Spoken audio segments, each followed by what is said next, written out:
Everyone, welcome back to the channel. बहुत ही अच्छी लेवल पे तैयारी चल रही होगी आई होप, और बहुत ही बेहतरीन लेवल पे आपको क्वेश्चंस को प्रिपेयर कर रहे होंगे, नोट्स को रिवाइज कर रहे होंगे, क्योंकि यही मूल मंत्र है। जितना ज्यादा रिवीजन करेंगे उतना ज्यादा सक्सेस के रेट बढ़ेंगे, और जितनी ज्यादा प्रैक्टिस करेंगे उतना बेहतरीन रिवीजन होगा। तो पहले क्वेश्चन की तरफ चलते हैं, और ईएससी के क्वेश्चन हम डिस्कस करने वाले हैं पहले स्टार्टिंग में, क्योंकि एज यूजुअल एसएससी का फेवरेट है ईएससी के पीवाईक्यू, और ईएससी के पीवाईक्यू हम सॉल्व करेंगे। पहले क्वेश्चन की तरफ चलते हैं, और पहला क्वेश्चन कह रहा है the radial split in which are wider on the outside of the log and narrower towards the pith are known as. ESC का पीवाईक्यू है। लास्ट लेक्चर में भी इसी तरीके का क्वेश्चन देखने को मिला था, और ये आप देख सकते हो एसएससी में भी पूछा जा चुका है। क्वेश्चन क्या कह रहा है, ये डिफेक्ट है जिसमें वो बोल रहा है कि ऐसा रेडियल स्प्लिट जिसमें वाइडर हो आउटसाइड पे और नैरोअर हम अंदर की तरफ जब की तरफ जाते जाएं तो वो नैरो होता जाए, ऐसे डिफेक्ट को या इस तरीके की स्प्लिट्स को हम क्या कहते हैं? Star shake, annual rings, cup shake या फिर हार्ट शेक। इस तरीके के हम जो इस तरीके का एनुअल रिंग है रेडियल स्प्लिट है, इसको क्या कहते हैं? तो बेसिकली अगर इसकी बात करें तो ये स्टार शेक के नाम से जाना जाता है। इसको हम बोलते हैं स्टार शेक, जिसमें आपको क्या देखने को मिलेगा? वाइड, आउटसाइड की तरफ वाइड देखने को मिलेगा, और अंदर की तरफ आपको जब पिथ की तरफ जाओगे तो वो जो हमारा स्प्लिट है वो नैरो होता जाएगा। वेल, नेक्स्ट क्वेश्चन की तरफ चलते हैं, और स्टार शेक पे क्लिक करते हुए हम नेक्स्ट क्वेश्चन को देखते हैं। क्वेश्चन कह रहा है what is the modulus of elasticity of standard timbered group B. तो कल अगर आपने एक शॉर्ट देखी होगी, जबकि शॉर्ट भी बहुत इंपॉर्टेंट है क्योंकि कम टाइम में लोगों को इन्फॉर्मेशन ज्यादा गैदर करनी होती है, वहां पर हमने डिस्कस किया था मॉड्यूलस ऑफ इलास्टिसिटी के लिए group A, group B, group C को डिस्कस किया था। वेल, अगर हम बात करते हैं यहाँ पर क्या है, ये mn पर सेंटीमीटर स्क्वायर में पूछ रहे हैं, और यहाँ पर आप अगर देखो तो बेसिकली अगर हम न्यूटन पर mm स्क्वायर में बात करें तो ग्रुप सी हो जाता है हमारा 5.6 से 9.8, ग्रुप बी की बात करें 9.8 से 12.5, और अगर हम बात करते हैं क्लास ए की, तो जैसे मैं यहाँ लिख देती हूँ, अगर हम क्लास ए की बात करें तो ये हो जाता है 12.5 न्यूटन पर mm स्क्वायर, न्यूटन पर mm स्क्वायर से ग्रेटर 12.5 किलो न्यूटन होना चाहिए, क्योंकि मैंने 10 टू द पावर समथिंग नहीं लगाया है। तो अगर 10.5 किलो न्यूटन पर mm स्क्वायर में बात करें, उससे ज्यादा की वैल्यू को क्लास ए कहा जाता है। अगर क्लास बी की बात करते हैं, तो वो हमें 9.8 से लेके 12.5 किलो न्यूटन पर mm स्क्वायर तक देखने को मिलती है वैल्यू।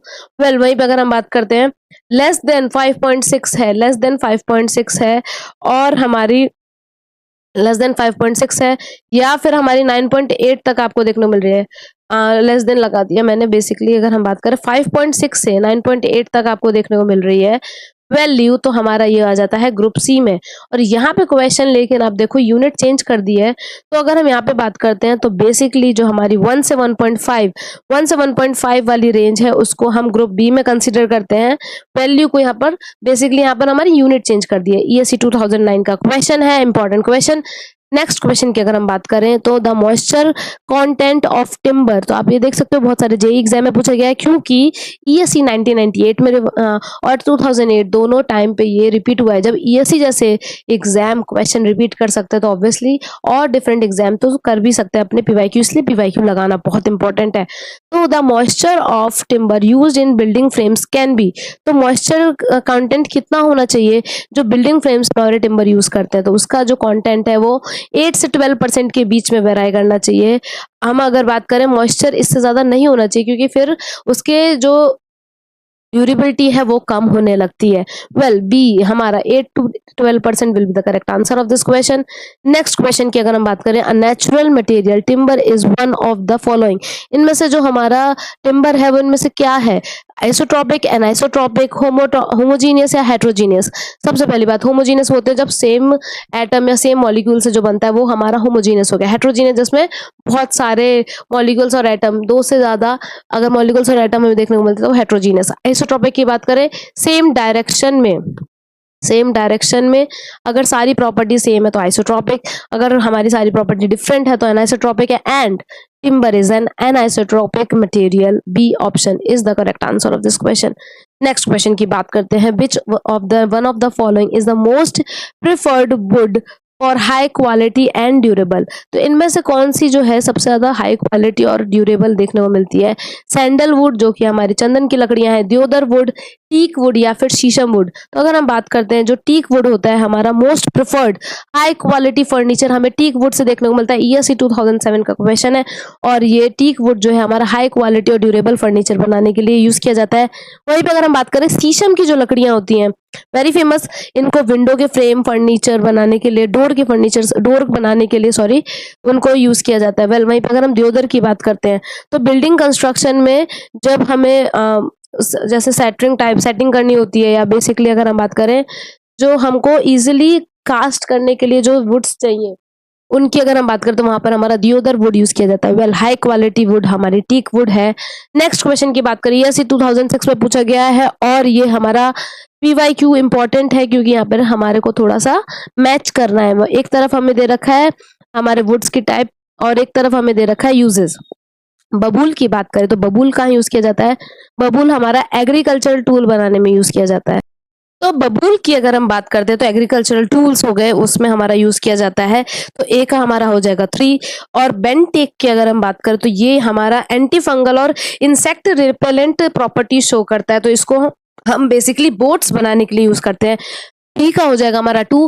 बिजासल की बात करते हैं, अगर बिजासल की बात करें तो बेसिकली अगर इसकी बात की जाए तो ये हमारा जो इसकी बात करें यूज टू मेक फर्नीचर, ये हमारा जो हैंड से जो फर्नीचर बनाए जाते हैं, हैंड वुड बेसिकली ये एक सोर्स है हैंड वुड का और इसको फर्नीचर बनाने के लिए यूज किया जाता है। तो सी का हमारा 4 हो जाएगा।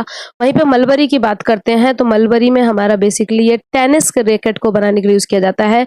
3241 वेरी इंपॉर्टेंट क्वेश्चन को नोट्स में जरूर इंक्लूड कर लीजिएगा। बबूल फॉर एग्रीकल्चर टूल्स, बेंटेक फॉर हमारा boats, bijasal as for furniture and mulberry is used for tennis racket. तो मलबरी हमारा यूज किया जाता है टेनिस रैकेट के लिए। वेल वहीं पे अगर हम बात करते हैं 3241 B option is the correct answer of this question. Next question की तरफ अगर हम चलें तो नेक्स्ट क्वेश्चन है हमारा, ये तो इंफॉर्मेशन है उस क्वेश्चन की। क्वेश्चन ये है द टिम्बर प्रिजर्वेटिव क्रियोसेट, अगर हम बात करते हैं creosote belongs to the group of, यहाँ पे जो हमारा क्रियोसेट यूज किया जाता है बेसिकली अगर इसकी प्रिजर्वेटिव की बात करें, प्रिजर्वेटिव क्यों यूज किया जाता है कि जो हमारा टिम्बर है उसको हम इंसेक्ट से, हमारा फायर से, वाटर से, इन सबसे प्रिजर्व कर पाए, ड्यूरेबिलिटी उसकी इंक्रीज कर पाए। तो इस तरीके के जो प्रिजर्वेटिव यूज किए जाते हैं उसमें से एक है हमारा क्रियोसेट। क्रियोसेट की अगर हम बात करें तो वो किस ग्रुप में आता है? वाटर सॉल्युबल सॉल्ट में, ऑर्गेनिक सॉल्वेंट में, तार ऑयल टाइप में या इनऑर्गेनिक सॉल्वेंट में। ईएससी 2005, ईएससी 2006 में रिपीट किया गया है, एसएससी के लिए बहुत इंपॉर्टेंट क्वेश्चन है। वहीं पे अगर हम बात करते हैं तो ये हमारा तार ऑयल टाइप का प्रिजर्वेटिव है और ये जो हमारी टेबल है ये याद होनी चाहिए। कैरोसेट हमारा तार ऑयल टाइप का है। वहीं पे डीडीटी की बात करते तो ऑर्गेनिक सॉल्वेंट है। क्रोमेट जिंक की बात करें, क्लोराइड की बात करें तो ये वाटर सॉल्युबल में आता है। और अगर बोरॉक्स जिंक क्लोराइड की बात करें तो ये भी हमारा water soluble type of preservative में आता है। ये इन्फॉर्मेशन आपको अपने नोट्स में इंक्लूड करनी है। नेक्स्ट क्वेश्चन की तरफ चलते हैं। नेक्स्ट क्वेश्चन में आपको भी फिर से ईएससी 2004 का PYQ है और आपको क्या देखने को मिलेगा? आपको यहाँ पर मैचिंग देखने को मिलती है जहां पर एक तरफ हमारा टाइप ऑफ फेलियर है और दूसरी तरफ उस टाइप ऑफ फेलियर का किस तरीके का फिगर देखने को मिलता है। सिंपल टेंशन की बात करें, सिंपल टेंशन में बेसिकली आपको ऐसे जिस तरीके से इन्होंने बनाया है उसके सामने बिल्कुल सेम एक आपको 1 ही देखने को मिलता है। सिंपल टेंशन में इस तरीके का फिगर आपको देखने को मिलेगा। क्रॉस ग्रेन में अगर हम बात करते हैं तो क्रॉस ग्रेन में किस तरीके, नाम में ही लिखा है cross grain, very common sense से भी आप लगा सकते हो। क्रॉस ग्रेन टेंशन में मतलब आपको ये 4 वाला जो इमेज है, 4 वाला इमेज जो है आपको वो देखने को मिलेगा। वहीं पे स्प्लिंटरिंग टेंशन की अगर हम बात करें, स्प्लिंट्स देखने को मिल रहे हैं।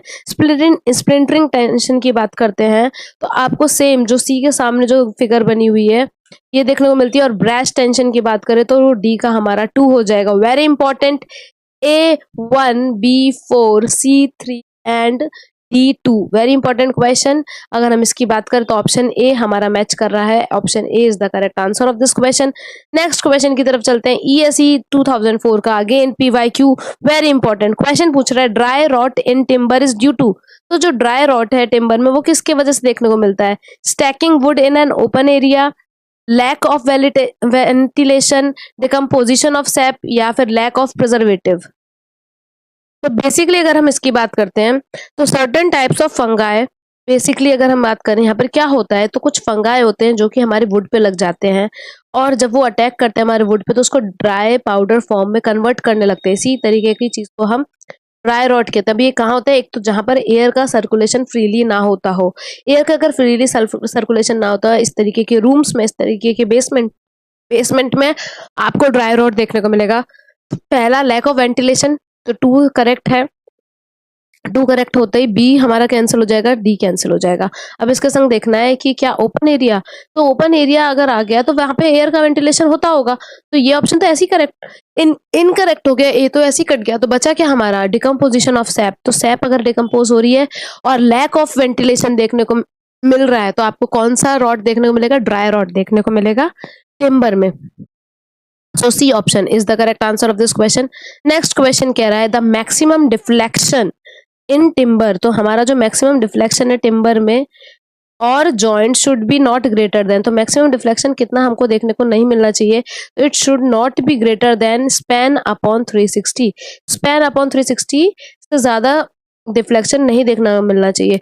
अगर हम बात करते हैं तो जो हमारे ब्रिटल मटेरियल होते हैं, जैसे कि हमारा ये टिम्बर, ये ब्रिटल मटेरियल है, तो यहाँ पर जो डिफ्लेक्शन है वो स्पैन अपॉन 360 से ज्यादा नहीं होना चाहिए।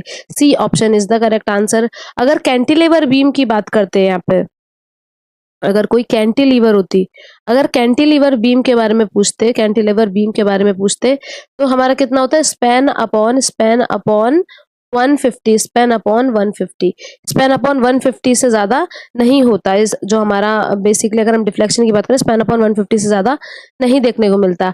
तो हमारा यहाँ पर C option is the correct answer of this question.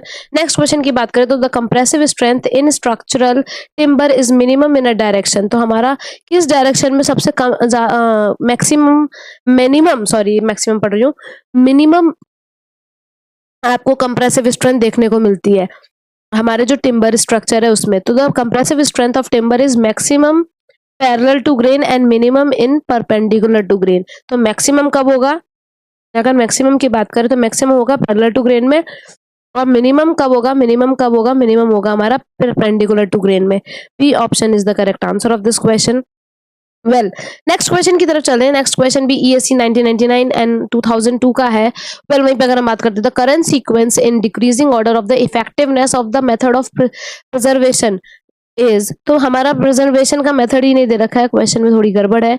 अगर हम बात करें तो यहाँ पर बोल दिया 1 2 3, लेकिन इफेक्टिव प्रिजर्वेशन का जो मेथड है उसको तो लिखना पड़ेगा हमें। तो अगर पहले की बात करें तो पहला हमारा है डिपिंग।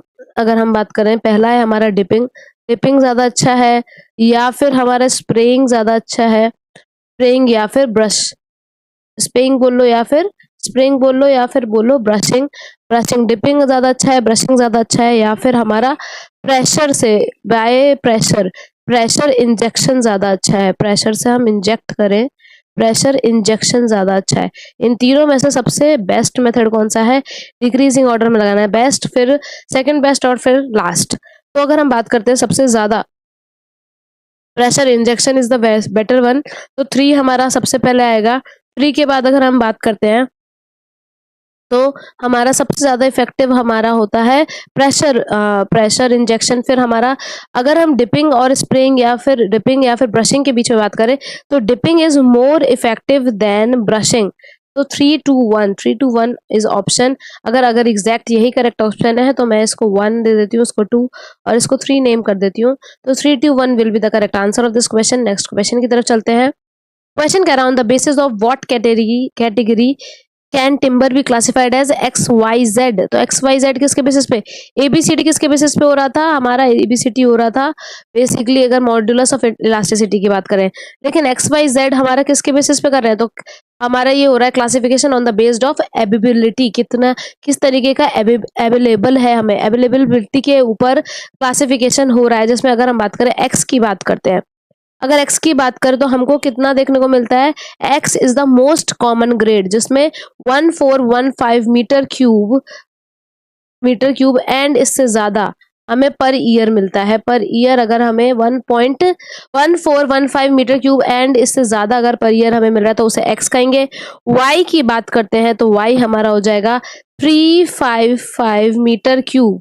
तो 355 मीटर क्यूब की बात करते हैं, 355 मीटर क्यूब से लेके 1415 मीटर क्यूब पर ईयर अगर हम इसको मिल रहा है, हमें इतना मिल रहा है, तो हम उसे y कैटेगरी में कंसिडर करते हैं। और z की बात करते हैं तो less than it should be below less than 355 metre cube per year के हिसाब से हमें अगर इससे कम मिलता है या इतना मिलता है इससे कम मिलता है तो हम उसको जेड कैटेगरी में कंसिडर करते हैं और ये हमारा on the basis of ability हमको देखने को मिलता है। नेक्स्ट क्वेश्चन की तरफ चलते हैं। Plywood is made up by general timber, bamboo fibre या फिर ओनली टीक वुड या शीट ऑफ एस्बेस्टस। तो हमने प्लाईवुड में डिस्कस किया था, ऑड नंबर की हमारी होती है, ऑड नंबर की आपको प्लाईवुड में जो वीनर्स देखने को मिलती हैं 3, 5, 7 और 3 से लेकर 13 के बीच में नंबर वेराई करता है, ऑड नंबर के हमारे वीनर्स देखने को मिलते हैं।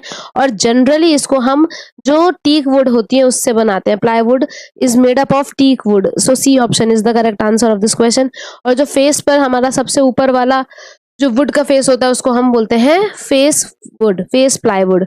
नेक्स्ट क्वेश्चन की तरफ चलते हैं। क्वेश्चन बोल रहा है plywood is normally in available thickness of. तो हमारा जो प्लाईवुड है उसका अवेलेबल थिकनेस कितना रहता है, जनरली हम कितना थिकनेस देखने को मिलता है। तो ये हमारा बेसिकली अगर इसकी बात करें तो इट इज स्लाइटली, अगर इसकी बात की जाती है तो स्लाइटली आपको 3 to 4 mm के बीच में इसका प्लाईवुड का थिकनेस देखने को मिलता है। D option is the correct answer of this question. एक क्वेश्चन है कि the age of trees can be predicted by. तो हम किसके हेल्प से एज ऑफ ट्री पता कर सकते हैं। तो पिथ देखा था, हार्ट वुड, फिर सैप वुड, फिर cambium layer, inner bark, outer bark. तो वहां पर हमने सर्कुलर रिंग्स देखी थी, उसे हम एनुलर रिंग्स कहते हैं। और एनुलर रिंग्स का मतलब है कि इसकी हेल्प से number of annular rings is directly proportional to the number of years of tree. तो हम आराम से एंगुलर रे जो होती है नंबर ऑफ रिंग्स को काउंट करके बता सकते हैं कि इस ट्री की कितनी एज है। वैसे तो मैं पीवाईक्यू सब लोगों के लिए देती हूँ लेकिन मिस्टर आसिफ ही आंसर करते हैं। एंड इस क्वेश्चन का आंसर आप लोगों को करना है कमेंट सेक्शन में कि in which of the following direction the strength of timber is maximum. इसमें मैक्सिमम होती है, मिनिमम हम डिस्कस कर चुके हैं। ईएससी 2000 में पूछा गया, 1995 में पूछा गया। तो इस क्वेश्चन का आंसर आपको बताना है parallel to grain, 45 degree to grain, perpendicular to grain and same in all direction. Till then keep watching, keep learning, like and subscribe our channel. ESC के बेहतरीन लेवल के क्वेश्चंस को हमने डिस्कस किया है। नोट्स में जो पॉइंट इंक्लूड नहीं है जरूर इंक्लूड कर लीजिएगा। Till then keep watching, keep rocking.